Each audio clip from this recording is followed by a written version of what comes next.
All right, SL1. Today we are going to talk about 1.1 through 1.3, which has largely been focused on sequences and series. So there's still more left in Chapter 1, but we're going to pause here, have an assessment after Thanksgiving break, and then we'll get into the binomial theorem in the back half of Chapter 1 when we return. You guys, the first thing the book talked about is basically what a sequence is in general. A sequence is just a sequence of numbers separated by commas where there's usually some type of pattern. Pretty quickly, we started talking about arithmetic series. Sequences. Arithmetic sequences always have a common difference, which means a number that's being added or subtracted each time to each term. Here's the formula for an arithmetic sequence. It's the first term plus n minus 1 times the common difference. We then started to talk about geometric sequences where there's a common ratio, or R. That means a number that's being multiplied times every term every single time.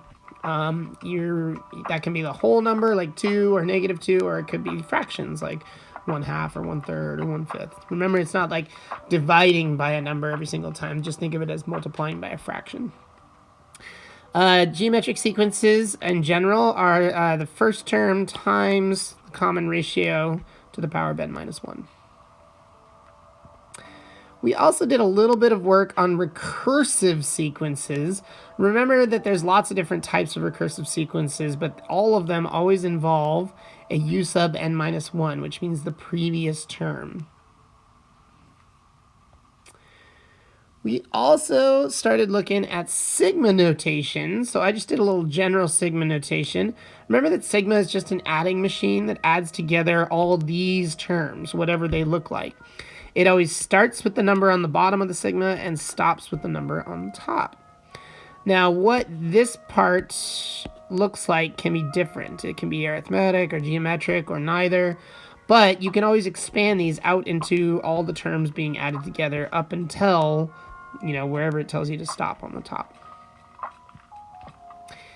So adding things together, that's what brings us into series, because series are just sequences that have been added together, or parts of sequences. Arithmetic series. So if you take an arithmetic sequence and you start adding together terms, you've got an arithmetic series.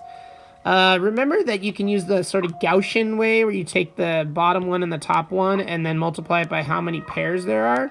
Or probably the more common formula is this one right here, that it's n over 2 times 2 times the first term plus n minus 1 times the common difference. We also talked about geometric series.